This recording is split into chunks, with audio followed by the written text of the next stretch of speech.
ဒီလိုကုသိုလ်စိတ်ကအမြဲဖြစ်နေမှာဒီကောက်ဒီဝကြရင်ကုသိုလ်စိတ်လေးကသတိရနေတယ်တန်းနေတဲ့စိတ်တွေဖြစ်နေမှာကျိုးများပါတယ်သာသနာတော်လည်းကျိုးများတယ်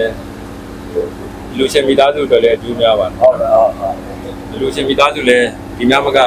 လူနိုင်တန်းနိုင်ပါသေးဆိုတော့ဒီလိုဒီဘုံကြီးလူချင်းဖို့ရလဲသိမလွယ်ဘူးရဲ့အကောင်းလေးတွေလည်းစက်လေးတွေလည်းပါမှလည်း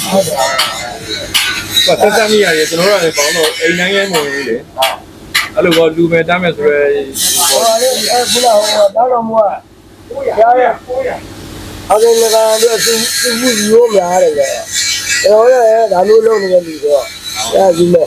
အဲ့ဒါလည်းကျွန်တော်လည်းသမီးရတာဟုတ်ကဲ့ပါအဲ့ဒါကြီးကြီးမှာအဲ့ဒါမှလည်းကြီးကြီးမှာလေဒါပါဟုတ်ပါတယ်ဝန်တာပါဟုတ်ကဲ့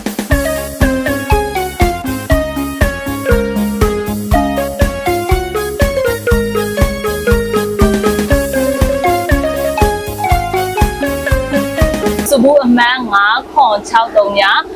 တော့ထင်းမြိုင်မိသားစုကားဘော်ဒီလုပ်ငန်းမှာအလူရှင်များကလည်း3,900,900ကိုလူတန်းတော့ပါတယ်ရှင်အခုလူတန်းနဲ့အကျိုးကျေးဇူးကြောင့်ဘွားတို့မိသားစုလည်းလက်ရှိကျမ်းမာပြီးတော့စီးပွားလက်လာပါလိမ့်ဒီလာတူပါပါစေလို့ဆုမွန်ကောင်းပေးပါတယ်ရှင်